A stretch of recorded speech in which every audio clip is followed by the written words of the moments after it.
Praise the lord. యేసుక్రీస్తు నామములో మీ అందరికీ శుభములు తెలియజేస్తూ, విత్తుట కోయుట ప్రతి వ్యక్తి వెనక పని చేయుచున్న ఒక అదృశ్య నియమాన్ని ఆదికాండం 8:22లో భూమి నిలిచి ఉన్నంత వరకు వెదకాలము కోతకాలము ఉండక మానవు అనేటువంటి సత్యాన్ని మనం నేర్చుకుంటూ, విత్తుట కోయుటలో 4 రకాల నేలల గురించి మనం 4వ రకం నేలైన మంచి క్రైస్తవులు, మంచి నేల క్రైస్తవులు, గుడ్ క్రిస్టియన్స్ గురించి ఈరోజు మనం ధ్యానం చేసుకోబోతున్నాం. మంచి నేలను విత్తబడినటువంటి వాడు వాక్యాన్ని వింటాడు, గ్రహిస్తాడు. అటువంటి వాడు సఫలులై ఒకడు 100 ఒకడు 60 ఒకడు 30 ఫలించెను. మత్తయి సువార్త 13:23లో ఈ మాట ఉంది. మార్కు సువార్త 4:20లో కూడా మంచి నేలను విత్తబడిన వారెవరనగా వాక్యం విని దాన్ని అంగీకరించి 30, 60, 100 ఫలించారు. మత్తయి ఏమో ఫస్ట్ ఏం చెప్తున్నాడు? 100. ఆయన ఫస్ట్ పెంచి తర్వాత తగ్గిస్తూ వచ్చాడు. 100, 60, 30. మార్క్ ఏం చేశాడంటే 30, 60, 100 నెమ్మదిగా పెంచుకుంటూ వెళ్ళాడు. లూకా గారు ఏం చేశాడంటే 8:15లో మంచి నేల నుండి విత్తనమును పోలిన వారెవరనగా యోగ్యమైన మంచి మనసుతో వాక్యాన్ని విని దాన్ని అవలంబించి ఓపికతో ఫలించేవారు. గమనించాలి, ఇక్కడ 3 రకాలుగా వివరించారు మత్తయి, మార్కు, లూకా. ఒకరు 60 నుంచి 30 వరకు వచ్చారు, ఒకరు 30 నుంచి 60 వరకు వెళ్ళారు. వైద్యుడైన లూకా అయితేనేమో మంచి మనసుతో వాక్యాన్ని విని దాన్ని అవలంబించి అంటే అనుసరించి ఓపికతో ఫలించాలి. ఓపిక, హల్లెలూయా.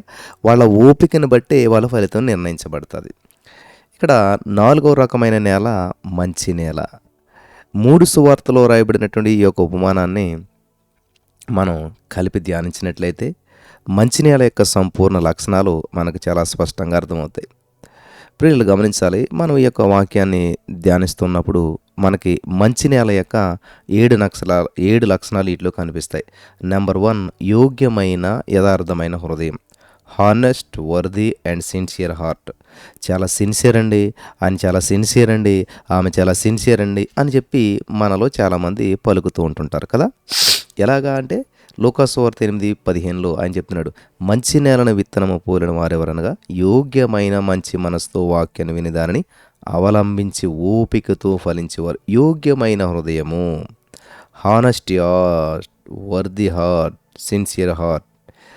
స్త్రీకి జన్మించినటువంటి ప్రతి మానవుని యొక్క హృదయము దేవుని దృష్టిలో మోసకరమైనది, ఘోరమైన వ్యాధి కలది, మరి చచ్చిన స్థితిలో ఉన్నది. దీనికి రిఫరెన్సు ఇర్మియా గ్రంథం 17వ అధ్యాయం 9వ వచనం మనం చదివినట్లయితే, హృదయము అన్నిటికంటే మోసకరమైనది, అది ఘోరమైన వ్యాధి కలది, దాన్ని గ్రహించగలిగిన వాడేవాడు అని చెప్పి ఇర్మియా గ్రంథం 17వ అధ్యాయం 9వ వచనంలో పరిశుద్ధాత్మ దేవుడు చాలా స్పష్టంగా రాయించుంచాడు. అక్కడ ఈ సత్యాన్ని మనం గ్రహించాలి. ఇటువంటి హృదయము అయోగ్యమైనటువంటి హృదయము. మరి యోగ్యమైనటువంటి హృదయం అంటే నూతన హృదయం అనగా దేవుని స్వభావం కలిగినటువంటి హృదయం. 2 కొరింథీ 5:17లో, కాగా ఎవడైనను క్రీస్తునందు నిలవాడు నూతన సృష్టి, పాతవి గతించును, ఇదిగో క్రొత్తవాయెను. ప్రియులు గమనించాలి, యథార్థమైనటువంటి హృదయం అంటే మార్కు సువార్త 3వ అధ్యాయం మొదటి 6 వచనాలు మనం చదివినట్లయితే, సమాజ మందిరంలో ఆయన మరలా ప్రవేశించగా అక్కడ ఊచ చేయగలవాడు ఒకడు ఉండెను. అచ్చటి వారు ఆయన మీద నేరం మోపవలన నుండి విశ్రాంతి దినమున వారిని స్వస్థపరుచునేమని ఆయనను కనిపెట్టుచుండిరి. ఆయన నీవు లేచి మంచి మధ్యను నిలువమని ఊచ చేయగలవానితో చెప్పి వారిని చూసి, విశ్రాంతి దినమున మేలు చేయట ధర్మమా, కీడు చేయట ధర్మమా, ప్రాణక్షణ ధర్మమా, ప్రాణహత్య ధర్మమని అడిగిన. అందుకు వారు ఊరకుండిరి. ఆయన వారి హృదయ కాఠిన్యానికి దుఃఖపడి కోపంతో వారిని కలియజూసి, నీ చెయ్యి చాపమని ఆ మనుషునితో చెప్పాను. వాడు తన చెయ్యి చాపగా అది బాగుపడెను. పరిసయ్యులు వెలుపలకు పోయి వెంటనే హేరోదేయులతో కలుసుకొని, ఆయన ఎలాగూ సంహరింతమా ఆయన్ని అని ఆయనకు విరోధంగా ఆలోచన చేశారు. ప్రియులారు గమనించాలి, ఈ 6 వచనాలు మనం చదివినట్లయితే యేసయ్య పరిసయ్యుల కళ్ళ ఎదుట ఊచ చేయగలిగినటువంటి వారిని సంపూర్ణంగా బాగు చేసేశాడు, స్వస్థతపరిచాడు. ఒకవేళ నిజంగా పరిసయ్యులు యథార్థ హృదయులైనట్లయితే వారు చూసిన అద్భుతాన్ని గ్రహించి అంగీకరించాలి. అయితే వారు దేవుని కార్యాలను కళ్ళతో చూసినా కూడా కానీ అంగీకరించడానికి, తమ అభిప్రాయాలను మార్చుకొనటానికి ఒప్పుకొనలేనంత కఠినులైపోయారు వాళ్ళంతా కూడాను. గమనించాలి ప్రియులారా, దేవుడు ఎప్పుడూ కూడా తన శక్తిని, తన ఉనికిని రుజువు చూపకుండా ఉండలేడు. దేవుడు తన శక్తి గురించి రుజువు చేసినప్పుడు మనం యథార్థ హృదయములమై ఒప్పుకోవాలి. Amen. Hallelujah. Number 1 sincere heart, number 2 good heart and good mind. అంటే మంచి మనసు ఒక మంచి నేల. హల్లెలూయా. మంచి మనసు ఒక మంచి నేల.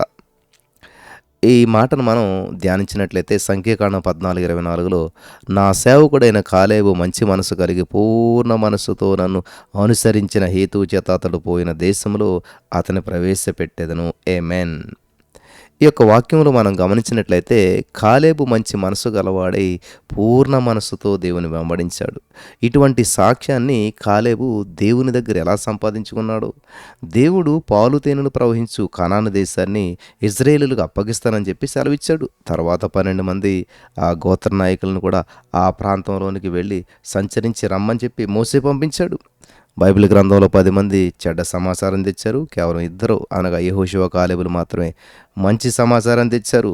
Never ever be moved by the majority but be moved by the word of God and what he said. గమనించాలి, ఎప్పుడు కూడా మనుషులను బట్టి మూవ్ అవ్వద్దు. దేవుడు చెప్పిన దాన్ని బట్టి, వాక్యాన్ని బట్టి మనం కదలాలంటండి. హల్లెలూయా. దేవునికి మహిమ కలుగును గాక. వింటున్నారా? చాలా జాగ్రత్తగా వింటున్నారని నమ్ముతున్నాను. మరి ఎటువంటి ప్రతికూల పరిస్థితులు మనకు ఎదురవుతున్నా కానీ దయచేసి నిరీక్షణ కోల్పోవద్దు. దేవుని వైపు నీ గురిని, గమ్యాన్ని కోల్పోవద్దు. ఎందుకంటే దేవుడే మన సహాయకుడు, దేవుడే మనకి విమోచించినటువంటి విమోచకుడు. ఆమేన్. కాబట్టి ఈ రోజున పరిశుద్ధాత్మ దేవుని కార్యాలను ఎవరు కూడా మరి తక్కువ అంచనా వేయకూడదు అని చెప్పి ప్రభు పేరట నేను మాన చేస్తూ ఉన్నాను. హల్లెలూయా. దేవునికి స్తోత్రం కలుగును గాక. Thank you Jesus, thank you lord, thank you Jesus, thank you lord, thank you Jesus. ఈ సమయంలో మరి వారు మాట్లాడిన మాటలు మనం గమనిస్తే, మేము సంచరించి చూసిన దేశం మిక్కిలి మంచి దేశం, యెహోవా మన యందు ఆనందించిన ఎడల దేవుడు ఎవరిని ఇష్టపడతాడో తెలియనా? హెబ్రీ 11:6లో ఉంటుంది. విశ్వాసం లేకుండా దేవునికి ఇష్టడైండట అసాధ్యము. దేవుని యొద్దకు వచ్చేవాడు ఆయన ఉన్నాడని, తనను వెదుకు వారికి ఫలము దయచేవాడని నమ్మవలను కదా. యెహోవా మనకు తోడై ఉన్నాడు. ఆ దేశ ప్రజలకు భయపడకుడి. ఈ సమాచారానికి దేవుడు మంచి సమాచారాన్ని ముద్ర వేశాడు. మంచి వ్యక్తిని ఎలా గుర్తించాలో యేసయ్య మనకి వాక్యంలో తెలియజేశాడు. మత్తయి 12:35లో సజ్జనుడు తన మంచి ధననిధిలో నుంచి సద్విషయము తెచ్చును, దుర్జనుడు తన చెడ్డ ధననిధిలోంచి దుర్విషయాలు తెచ్చును. మంచివాని గురించి యేసయ్య వివరిస్తూ తన మంచి ధననిధి అనగా తన హృదయంలో నుండి మంచి విషయాలు తెస్తాడు. ఇక్కడ మనుషులు మాట్లాడే మాటల గురించి యేసయ్య వివరిస్తూ మంచి మనసు లేక మంచి హృదయం అంటే దేవుడు చెప్పిన మాటలను నమ్మేటువంటి హృదయము. మంచి హృదయానికి వ్యతిరేకంగా మరి ఆలోచన చేసినట్లయితే వ్యతిరేక పదం ఏంటంటే హెబ్రీ 3:12లో సహోదరులారా, జీవము కలిగిన దేవుని విడిచిపోనట్టి విశ్వాసం లేని దుష్ట హృదయము మీలో ఎవరికైనా ఉండునేమో, ఒకవేళ ఉండునేమో అని జాగ్రత్తగా చూసుకోండి అంటూ ఉన్నాడు. ఇక్కడ దుష్ట హృదయము, చెడ్డ హృదయం అంటే బూతులు, చెడ్డ మాటలు మాట్లాడే హృదయం కాదు, కానీ దేవుని మాటలను నమ్మేటువంటి అవిశ్వాసపు హృదయము, సందేహించే హృదయము, చెడ్డ హృదయము, చెడ్డ మాటలను పలుకుతుంది. దేవుని దృష్టిలో చెడ్డ మాటలు అంటే ఏంటి? ఇక్కడ చెడ్డ సమాచారం అంటే దేవుడు చెప్పిన మాటలకు వ్యతిరేకమైన మాటలు లేక సమాచారము అని అర్థం అన్నమాట. గమనిస్తున్నారా? సంఖ్యాకాండం 13 అధ్యాయం 31, 32, 33 వచనాలు మనం చదివినట్లయితే, అయితే అతనితో కూడా పోయిన ఆ మనుషులు ఆ జనులు మనకంటే బలవంతులు, మనం వారి మీదకు పోజాలమనిరి. మరియు వారు తాము సంచరించి చూసిన దేశమును గురించి ఇజ్రాయేలుతో చెడ్డ సమాచారం చెప్పి, మేము సంచరించి చూసినటువంటి దేశము తన నివాసులను భక్షించు దేశము, దానిలో మాకు కనబడిన జనులందరూ ఉన్నత దేహులు, అక్కడ నెఫీలీల సంబంధులైన అనాకు వంశపు నెఫీలీలను చూచితిమి, మా దృష్టికి మేము మిడతల వలె ఉన్నాం, వారి దృష్టికి అట్లే కనిపించాం. మరొక మారు మంచి మనసునకు చెడ్డ మనసునకు మనం తేడా వాటి మాటలను బట్టి మనం చూస్తూ ఉన్నాం. మంచి మనసు అంటే మంచి హృదయము, చెడ్డ హృదయం. మంచి హృదయం ఏంటంటే నిశ్చయంగా వెళదామంటుంది. చెడ్డ హృదయం ఏమంటుందంటే మనం వెళ్ళలేమంటుంది. మంచి హృదయం ఏమంటుందంటే దాన్ని జయించడానికి శక్తి సరిపోతుంది అంటూ ఉంది. చెడ్డ హృదయం ఏమంటా ఉన్నదంటే, చెడ్డ హృదయం ఏమంటుంది తెలుసా? ఆ జనులు మనకంటే బలవంతులు.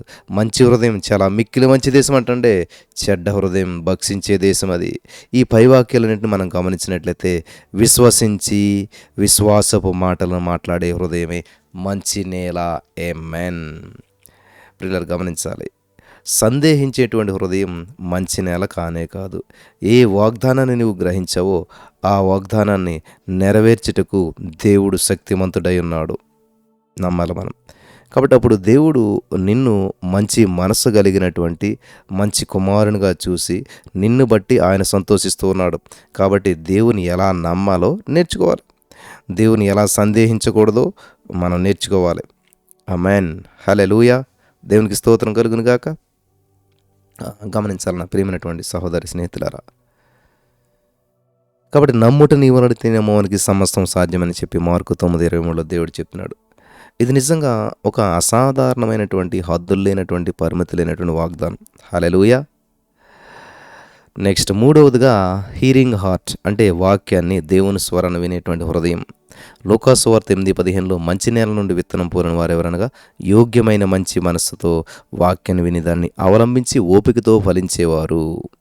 ఇర్మియా 6:10 విందురని చెప్పి నేనెవరితో మాట్లాడాను, ఎవరికి సాక్ష్యం ఇచ్చాను, వారు వినుటకు తమ మనసు సిద్ధపరచుకొనరు కనుక వినలేకపోయారు. మత్తయి సువార్త 13:13 ఈ ప్రజల కన్నులారా చూచి చెవులారా విని హృదయముతో గ్రహించి మనసు త్రిప్పుకొని నా వలన స్వస్థత పొందకుండానట్లు వారి హృదయం కురువినిది, వారి చెవులు వినుటకు మందములైనవి, వారు తమ కన్నులు మూసుకొని ఉన్నారు. కాబట్టి మీరు వినుట మట్టుకు విందురు గాని గ్రహింపనే గ్రహింపరు, చూచుట మట్టుకు చూతురు గాని ఎంత మాత్రమును తెలుసుకొనరు.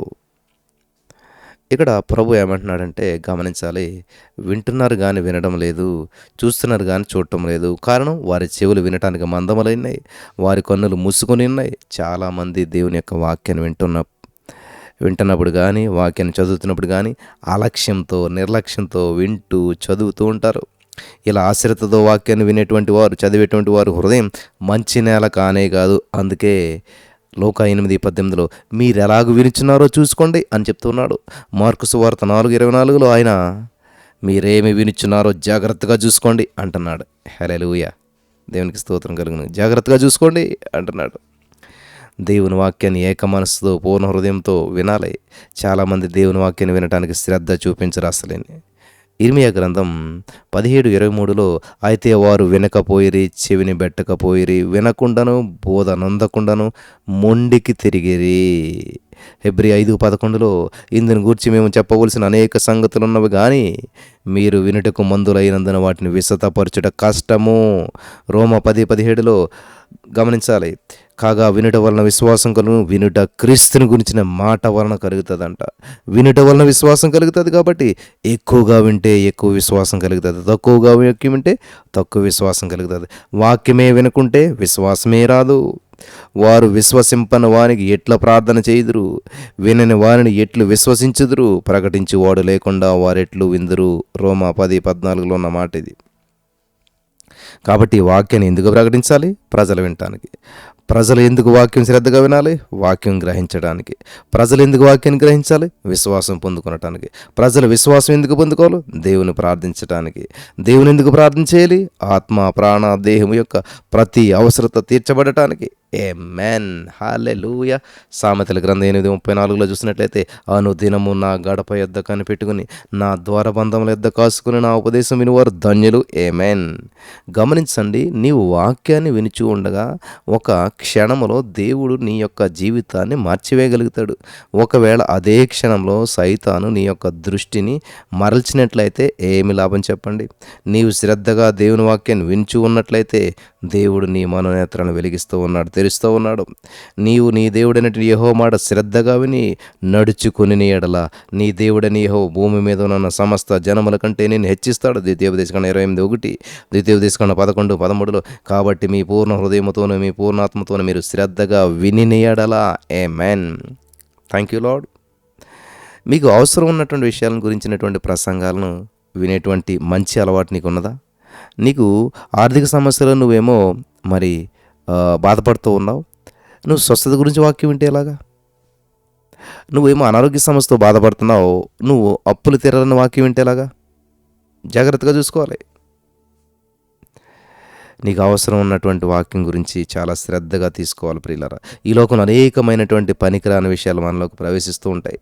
మరి దేవుని యొక్క అమూల్యమైన మాటలను ఎంత ఎక్కువగా నీలోనికి అనుమతిస్తూ ఉన్నావు.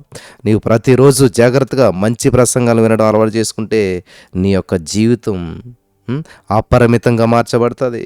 కాబట్టి ఏకాగ్రతతో ఆసక్తితో దేవుని మాటలు వినే హృదయమే మంచి నేల.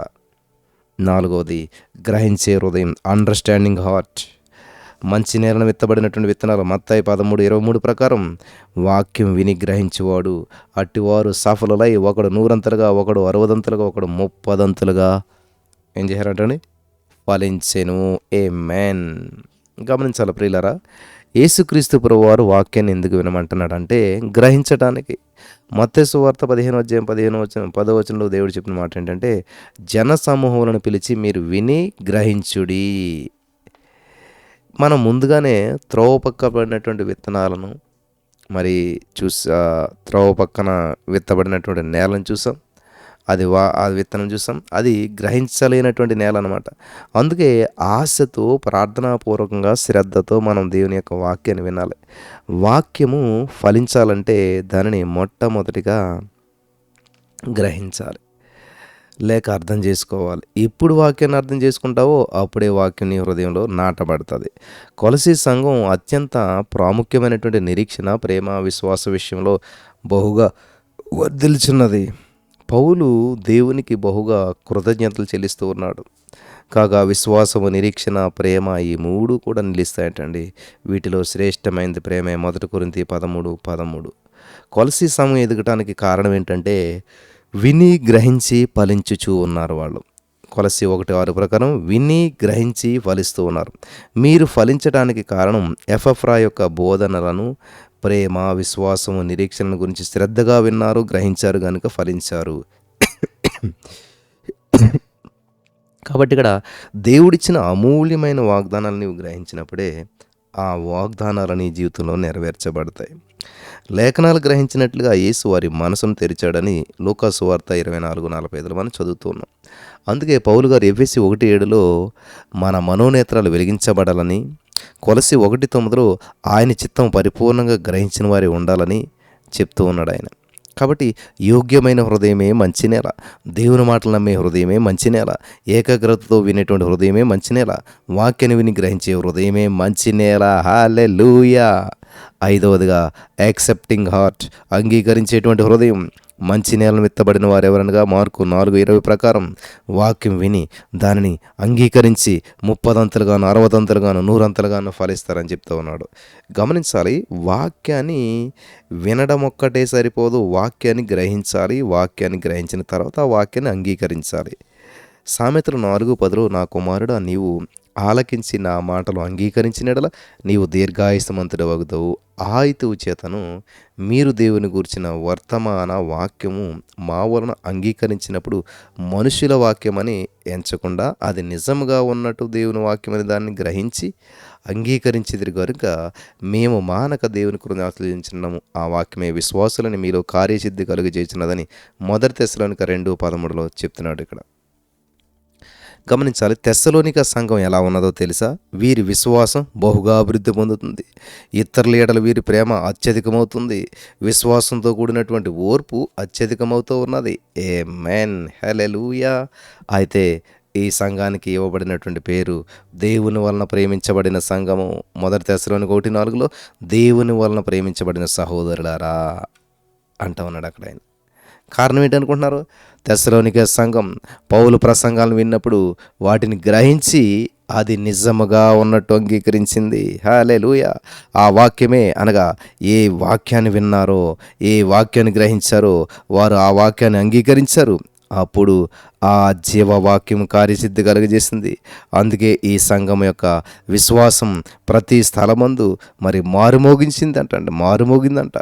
గమనించాలి. కేవలం సంఘ కాపరి యొక్క విశ్వాసం మాత్రమే కాదు, కొద్దిమంది వాక్యాన్ని గ్రహించినా కూడా దాన్ని అంగీకరించరు. ఉదాహరణకి మొదటి పేతురు 2:24 మనము పాపముల విషయమై చనిపోయి నీతి విషయమై జీవించినట్లు ఆయన తానే తన శరీరమందు మన పాపము మాను మీద మోసుకొనిను ఆయన పొందిన గాయంతో మీరు స్వస్థత నొందితిరి. ఈ వాక్యాన్ని నువ్వు ఎప్పుడైనా విన్నావా? ఈ వాక్యం యొక్క అర్థం గ్రహించావా? ఇప్పుడు చెప్పండి ప్రియులారా, దేవుడు స్వస్థపరిచేశాడా? స్వస్థపరుస్తున్నారా? స్వస్థపరచబోతున్నాడా? దీనికి పెద్ద ఆధ్యాత్మికమైన జ్ఞానం అవసరం లేదు. తెలుగు భాష వస్తే చాలు. 2వ తరగతి చదివే చిన్నపిల్లడు కూడా దీని అర్థం చెప్తాడు. ఈ వాక్యాన్ని సులువుగా నువ్వు అర్థం చేసుకోవచ్చు. కానీ చాలామంది ఈ వాక్యాన్ని అంగీకరించరు. అంగీకరించట గుర్తు ఏంటంటే స్వస్థపరచమని అడగకుండా స్వస్థపరిచినందుకు యేసయ్యకు కృతజ్ఞతలు అర్పిస్తారు. హల్లెలూయా. ఇప్పుడు అర్థమైందా? గ్రహించడానికి అంగీకరించడానికి తేడా. చాలామంది ఈ యొక్క వాక్యం అర్థం తెలుసు కానీ అంటారు. ఎందుకంటే వారు అర్థమైన వాక్యాన్ని అంగీకరించలేదు. కాబట్టి గ్రహించిన వాక్యాన్ని అంగీకరించేటువంటి హృదయమే మంచి నేల. ఆమేన్. చాలామంది యేసుక్రీస్తే లోకరక్షకుడు అని చెప్పి గ్రహించారు. కానీ వారు యేసయ్యను తమ సొంత రక్షణగా అంగీకరించలేదు. అంగీకరిస్తేనే వారు నూతన సృష్టిగా వాక్యం చేత దేవుని కుటుంబంలోనికి తిరిగి జన్మిస్తారు. మార్కు సువార్త 3:1-6 చూసినట్లయితే సమాజ మందిరంలో ఆయన మరలా ప్రవేశించగా అక్కడ ఊస చేయగలవాడు ఒకడు అచ్చటి వారు ఆయన మీద నేరం మోపాలని అక్కడ చూస్తున్నట్టుగా మనం చూసాం. 6వ వచనం వరకు గమనించండి. ఇక్కడ స్వస్థతను యేసయ్య 2 కారణాలు బట్టి చేశాడు. నెంబర్ 1, రోగిపై కనికరపడ్డాడు. నెంబర్ 2, పరిసయ్యులకు కనువిప్పు కలిగి వారు మారు మనసు పొందాలని చేశాడు.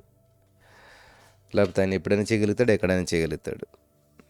మత్తయి సువార్త 15:12 అంతటా ఆయన శిష్యులు వచ్చి పరిసయ్యులు ఆ మాట విని అభ్యంతరపడిరని నీకు తెలియనా అని అడిగారు. లోకసువార్త 7:37 పరిసయ్యులు ధర్మశాస్త్రోపదేశకులను అతని చేత బాప్తిస్మం పొందక తమ విషయమై దేవుని సంకల్పమును నిరాకరించిరి. మార్కు సువార్త 4:17 అయితే వారు వేరు లేనందున కొంతకాలం వారు నిలుతురు గాని వాక్యము నిమిత్తం శ్రమ అయినను హింసైనను కలుగుగానే వారు అభ్యంతరపడుదురు. యోహాను సువార్త 1:11 ఆయన తన స్వకీయుల యొద్దకు వచ్చును, ఆయన స్వకీయులు ఆయనను అంగీకరించలేదు. మత్తయి సువార్త 13:56 అతని సహోదరులందరూ కూడా మనతోనే ఉన్నారు కదా, ఇతనికి ఈ కార్యములన్నీ ఎక్కడి నుంచి వచ్చినని చెప్పుకొనిరి ఆయన విషయమై అభ్యంతరపడ్డారంటండి. వీరందరూ కూడా యేసుని గురించి గ్రహించినా కూడా ఆయన అంగీకరించలేదు. కాబట్టి వీరి జీవితంలో దేవుని యొక్క వాక్యము ఎలా కార్యసిద్ధి కలిగజేస్తూ ఉన్నది, ఎలా చేస్తుంది? నిజంగా దేవుని వాక్యాన్ని అంగీకరించాలంటే ఆయన అనుగ్రహం కావాలి. మత్తయి సువార్త 19:11 అందుకు ఆయన అనుగ్రహము నొందిన వారు తప్ప మరి ఎవరును ఈ మాటలను అంగీకరించలేరు. హల్లెలూయా. నెక్స్ట్ 6వదిగా ప్రాక్టీసింగ్ హార్ట్ అంటే వాక్యాన్ని అవలంబించేటువంటి హృదయం. మంచి నేల నుండి విత్తనం పోలిన వారు ఎవరనగా యోగ్యమైన మంచి మనసుతో వాక్యాన్ని విని దానిని అవలంబించి ఓపికతో ఫలించేటువంటి వారు. ఆమేన్. లూకాసు వార్త 8:15 మనం చూస్తూ ఉన్నాం. కాబట్టి ఎవడైనా సరే వాక్యాన్ని విన్నవారయ్యండి దాని ప్రకారం ప్రవర్తించిన వారైతే వారు అద్దంలో తన సహజముఖమును చూసుకొని మనిషిని పోలి ఉన్నాడు. యాకోబు 1:23 చదువుతూ ఉన్నాం. విని గ్రహించి అంగీకరించినటువంటి వాక్యం ప్రకారం మనం మాట్లాడాలి, ఆలోచించాలి, ప్రవర్తించాలి, నిర్ణయాలు తీసుకోవాలి. లూకా సువార్త 6:47 మరి ఇక్కడ నా యొద్దకు వచ్చి నా మాటలు విని వాటి చెప్పున చేయు ప్రతి వాడును ఎవరిని పోలియుండునో మీకు తెలియను. వాక్యమును అంగీకరించడం అంటే చాలా ప్రాముఖ్యమైన విషయం. ఉదాహరణకి మలకి 3:10 నా మందిరంలో ఆహారం ఉన్నట్లు పదయోగవంతు మీరు మందిరపు నిధిలోకి తీసుకునండి. దీన్ని చేసి మీరు నన్ను శోధించిన యెడల నేను ఆకాశమండలు విప్పి పడ్డజాలను విస్తారముగా దీవెనలు కుమ్మరించేదనని చెప్పి సైన్యములకు అధిపతి యెహోవా సెలవిచ్చుచున్నాడు. ఓకే, ఈ వాక్యాన్ని నువ్వు విన్నావు, నీకు అర్థమైంది, ఈ వాక్యం సత్యము నువ్వు అంగీకరించావు. అయితే నువ్వు దశంభాగాన్ని మందిరంలో తెచ్చినట్లయితేనే ఈ వాక్యంలో ఉన్నటువంటి వాగ్దానాలు నీ జీవితంలో ఫలిస్తాయి. లేదంటే వాగ్దానాలు నీ జీవితంలో నిష్ఫలమైపోతాయి. మరొక ఉదాహరణ ఏంటంటే పరలోక భాషల గురించి మీరు విన్నారు కదా. పరలోక భాషల గురించి మీకు అర్థం చేసుకున్నావు, పరలోక భాషల గురించి నువ్వు అంగీకరించావు. అయితే నువ్వు భాషల వరాన్ని ఉపయోగించుకున్నట్లయితే మరి ఏం ప్రయోజనం ఉంటుంది చెప్పండి? భాషల వరం ఉపయోగించుకోకుండా భాషల్లో మాట్లాడకుండా ఉంటే ప్రయోజనం ఏంటి? అందుకే వాక్య ప్రకారము జీవించడం అత్యంత ప్రాముఖ్యమైనటువంటి విషయం. హల్లెలూయా. నీవు ఎటువంటి పరిస్థితుల్లో ఉన్నా సరే దేవుని చిత్తాన్ని కనుగొనడానికి నిశ్చయించుకోవాలి. దేవుడు నీకు తెలియజేసిన మాటలకు లోబడటం. నేను ఇక్కడ పదాజ్ఞల గురించి మోసే ధర్మశాస్త్రం గురించి చెప్పట్లేదు, కానీ దేవుడు నీతో చెప్పిన వ్యక్తిగతంగా తెలియజేస్తున్న మాటలకు లోబడాలి. ఇది వ్యక్తికి మారుతూ ఉంటుంది. కానా వివాహంలో యేసుక్రీస్తు ప్రభువారి తల్లి అయినటువంటి మరియ గారు అద్భుతమైనటువంటి సూచన మరి శిష్యులకు సంఘానికి తెలియజేశారు. ఆయన మీతో చెప్పినది చేయుడు అన్నాడు యోహాను సువార్త 2:5. కాబట్టి ఆ పరిచారకులు 2 పనులు చేశారు. నెంబర్ 1, యేసయ్య మాటల కొరకు కనిపెట్టారు. హబక్కూకు 2:1 ఆయన నాకు ఏమి సెలవిచ్చునో నేను నా కావలి స్థలము మీదను గోపురం మీదను కనిపెట్టి ఇందుననుకొనగా.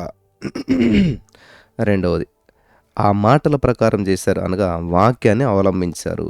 ఫలితం చారిత్రాత్మక అద్భుతం అనమాట. హల్లెలూయా. లోకోసువార్త 9:35 మరియు ఈయన నేను ఏర్పరచుకున్న నా కుమారుడు, ఈయన మాట వినుడని ఒక శబ్దం ఆ మేఘంలోంచి పుట్టిందంట. ఇదే అద్భుతాల రహస్యం అనమాట. Do what he says unto you the secret of miracles. యోహాను 5:19 కాబట్టి యేసు వారికి ఇట్లా ప్రత్యుత్తరం ఇచ్చాడు, తండ్రి ఏది చేయుట కుమారుడు చూస్తునో అదే కాని తన అంతట తాను ఏది చేయనేరుడు. ఆయన వేటిని చేయనో వాటినే కుమారుడును అలాగే చేస్తూ ఉన్నాడు. కాబట్టి తండ్రి వాక్య ప్రకారము మనం జీవించటానికి మనకు మాదిరి మహోన్నతమైనటువంటి యేసే, మహోన్నతుడైనటువంటి యేసయ్యే. మరి థ్యాంక్ యూ జీసస్. 7వ హృదయం పేషెంట్లీ వెయిటింగ్ హార్ట్, ఓర్పుతో నిరీక్షించే హృదయం. మంచి నేల ఉన్నటువంటి విత్తనం పూరిన వారు ఎవరనగా యోగ్యమైన మంచి మనసుతో వాక్యాన్ని విని దాన్ని అవలంబించి ఓపికతో ఫలించేవారు. లోకా 8:15. మంచి నేల యొక్క చివరి లక్షణం ఏంటంటే పంట వచ్చే వరకు ఓపికతో ఎదురు చూసేటువంటి స్వభావము, హృదయము. యాకోబు 5:7 సహోదరులారా ప్రభు రాకడ వరకు ఓపిక కలిగి ఉండడి. చూడుడి, వ్యవసాయకుడు తొలకరి వర్షము కడవరి వర్షము సమకూడు వరకు విలువైనటువంటి భూముల నిమిత్తం ఓపికతో కాసుకుంటూ దాని కొరకు కనిపెడుచున్నాడు కదా. అందుకే పౌలు హెబ్రీలకు రాస్తూ వాగ్దాన నెరవేర్పు జరగాలి అంటే ముఖ్యమైనవి 3 అంట. విశ్వాసము, ఓర్పు, ఆసక్తి. హెబ్రీ 6, 11, 12 మీరు మందులు కాక విశ్వాసం చేత ఓర్పు చేత వాగ్దానం స్వతంత్రించుకుని వారిని పోలు నడుచుకున్నట్లుగా మీలో ప్రతి వాడును మీ నిరీక్షణ పరిపూర్ణమగు నిమిత్తం మీరు ఇది వరకు కనపరిచినటువంటి ఆసక్తిని తుదమట్టుకు కనపరచవలనని ఆపేక్షించుచున్నాం. ఆమేన్. ఇవి చివరి వరకు కూడా ఉండాలని చెప్పి అంటున్నాడు. వ్యవసాయకుడు విత్తనాన్ని విత్తిన వెంటనే పంట కావాలని చెప్పి తొందరపడితే సాధ్యమవుతుందా? అవ్వదు. స్త్రీ గర్భవతి అయినటువంటి వెంటనే 1 నెలలోనే కుమారుడు కుమార్తె పుట్టాలని చెప్పి అనుకుంటే సాధ్యమవుతుందా? ఒకవేళ అలా జరిగితే అది గర్భస్రావం అవుతుంది. ప్రతిదానికి సమయం ఉంటుంది. ఆకాశం కింద ప్రతి ప్రయత్నానికి సమయం కలదని ప్రసంగి 3:1 చదువుకుంటున్నాం. గలతీ 6:9 తగిన కాలమందు పంట కోతమంట ఉన్నది. హబక్కూకు 2:3 ఆ దర్శన విషయము జరుగును సమాప్తమగుటకై అతురుపడుచున్నది. అది తప్పక నెరవేరును. అది ఆలస్యంగా వచ్చినను దాని కొరకు కనిపెట్టుము. అది తప్పక జరుగును. జాగు చేయక వచ్చును. 1 పేతురు 5:6లో దేవుడు తగిన సమయంలో మిమ్మల్ని హెచ్చించును. యోహాను 2:4లో యేసు ఆమెతో, అమ్మా నాతో నీకేం పని, నా సమయం ఇంకా రాలేదన్నాడు యేసయ్య. దేవుడు పంట ఇచ్చేటువంటి సమయం కొరకు విశ్వాసము, నిరీక్షణతో, ఓపికతో కనిపెట్టుకోవడం మనం సాధన చేసుకోవాలి. ఎన్ని ఆకర్షణలున్నా, ఎన్ని ఇబ్బందులున్నా, ఎన్ని హింసలున్నా పట్టుదలతోటి ఏక మనసుతో, ఓపికతో ఎదురు చూసినట్లయితే 30 కాదు, 60 కాదు, 100 రెట్లు ఫలితాన్ని పొందుకుంటావు. వాగ్దాన నెరవేర్పుకి సమయం ఎంత పడుతుందని చెప్పి ఆలోచించొద్దు. నీవు వదిలివేయకుండా పట్టుదలతో ఉన్నట్లయితే ఖచ్చితంగా వాగ్దానం నెరవేర్చబడుతుంది. ఆమేన్. వాగ్దానాలు చాలామంది జీవితంలో ఫలించకపోవటానికి ఒక ముఖ్య కారణం వాగ్దానం నెరవేరు వరకు కూడా ఓపికతో ఉండకపోవడమే. అందుకే ప్రతి వ్యతిరేక పరిస్థితుల్లో ఓర్పు నేర్చుకోవాలి. మా రోమా 12:12లో చూసినట్టయితే, నిరీక్షణ గలవారై సంతోషించుచు, శ్రమ యందు ఓర్పు గలవారై, ప్రార్థన యందు పట్టుదల గలవారైండి. ఇక్కడ మనం బైబిల్ పరమైన ఓర్పు గురించి కొన్ని విషయాలు మనం చూసినట్లయితే ఈ విషయాలు చాలా అమూల్యమైనటువంటిగా మనకి కనిపిస్తూ ఉన్నాయి. మరి ఓర్పు గురించినటువంటి కొన్ని విషయాలు ధ్యానం చేసుకుని మనం ముందుకెళ్దాం. మొదటగా ఓర్పు మనకి ఎప్పుడు అవసరం?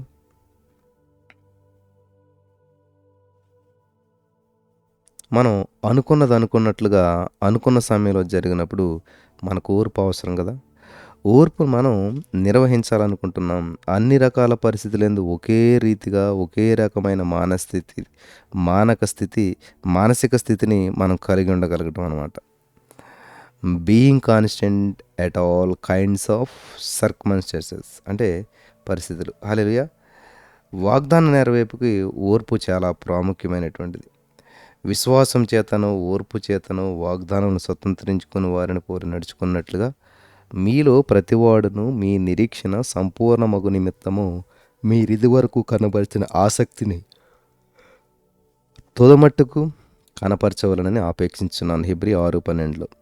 గమనించాలి ప్రియులారా, శ్రమలు, హింసలు, శోధనలు, సవాళ్ళు గురించినటువంటి ఖచ్చితమైన అవగాహన మనకు ఉండినప్పుడు వాగ్దాన నెరవేర్పు వరకు కూడా ఓర్పుగా ఉండగలుగుతాం.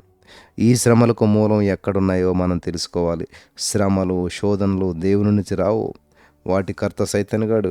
ఈ శోధనలు ఎందుకు వస్తాయి, ఎవరి కోసం వస్తాయని చూసినట్లయితే నీకు అర్థమైన వాక్యం కొరకు, మరి నీకు విశ్వాసం, నిరీక్షణ, ఆశను పుట్టించిన వాక్యం కొరకు 1 కొరింథీ 10:13 చదివినట్లయితే, సాధారణంగా మనుషులు కలుగు శోధన తప్ప మరి ఏది మీకు సంభవింపలేదు.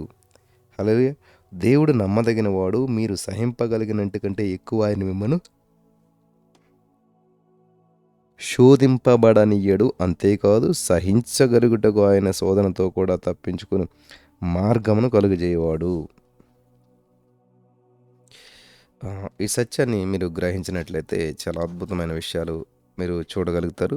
ఓర్పును గురించి 3 విషయాలు మనం నేర్చుకోవాలి. ఇక్కడ నెంబర్ 1, నీకు వచ్చేటువంటి శోధనకు, ఇతర వ్యక్తులకు వచ్చే శోధనకు కారణం అపవాదే. కాబట్టి నీకు వచ్చేటువంటి శ్రమలు సాధారణంగా ఈ లోకంలో ఇతరులకు వచ్చేటువంటివి. దేవుడు నమ్మదగిన వాడు. నీవు ఆయన్ని ఆశ్రయిస్తే శోధన బలం తగ్గుతుంది.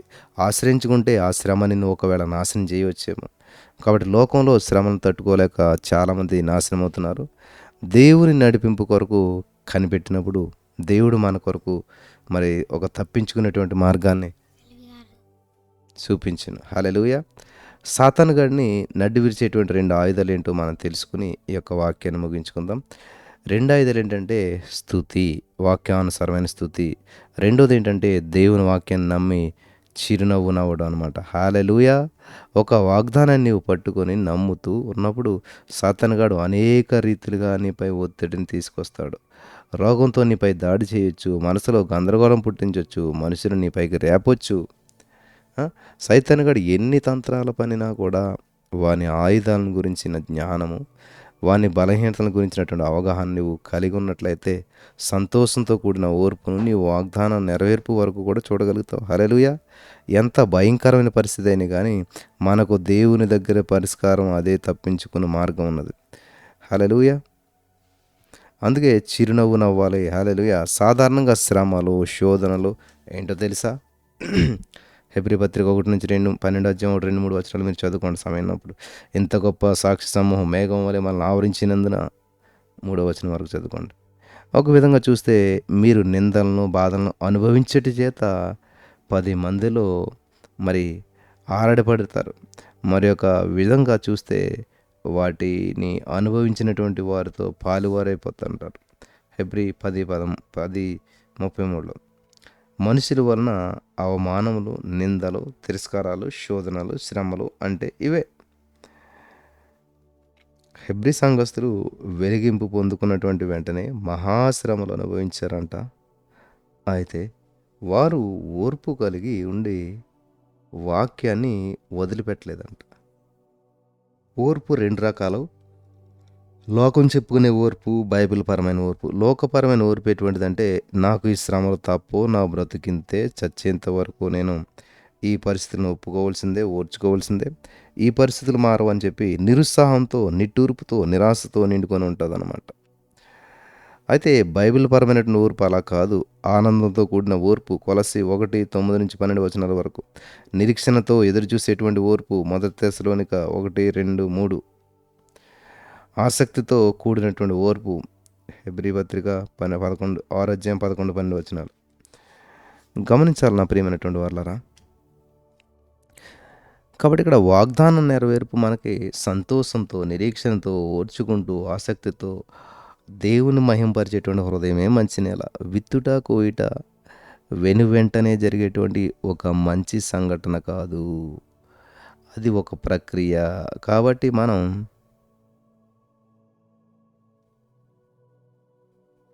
అదొక ఒక ఒక ప్రక్రియ. కాబట్టి మనం సమయం పడుతుంది మనకి. అందుకే మనకు ఓర్పు అవసరం. Sowing and reaping is not an event but A process. వ్యతిరేకమైన పరిస్థితులు ఎక్కువైనప్పుడు నీ యొక్క విశ్వాసాన్ని నిలబెట్టగలిగేది ఏమిటో తెలుసా? విశ్వాసం.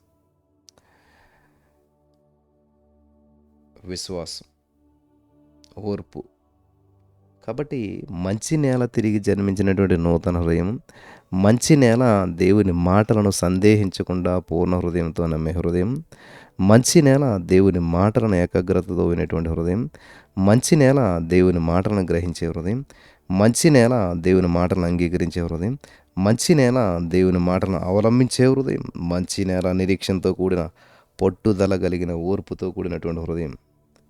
హృదయం ఎలా ఉన్నది? నీ హృదయం పరీక్షించుకొని మంచి నేలగా మారి హద్దులు లేనటువంటి వృద్ధిని అన్ని రంగాల్లో పొందుకొనటానికి పరిశుద్ధాత్మ దేవుడు ఈ వాక్యం వినిచిన వారందరికీ అనుగ్రహించి నడిపించి బలపరిచిన గాక. ఆమేన్. స్తోత్రం దేవా. ఈరోజు అద్భుతమైన విషయాలు మాకు తెలియసో విన్న వాక్య సత్యాలన్నీ కూడా నా ప్రభా హృదయానివి కావు, మేము నమ్ముచున్నాం. గొప్ప కార్యం చేసినందుకు వందనాలు. సమస్త మహిమానికే చెల్లిస్తూ యేసుక్రీస్తు నామములో ప్రార్థించినాము, పొందుకొని ఉన్నాం తండ్రి. ఆమేన్.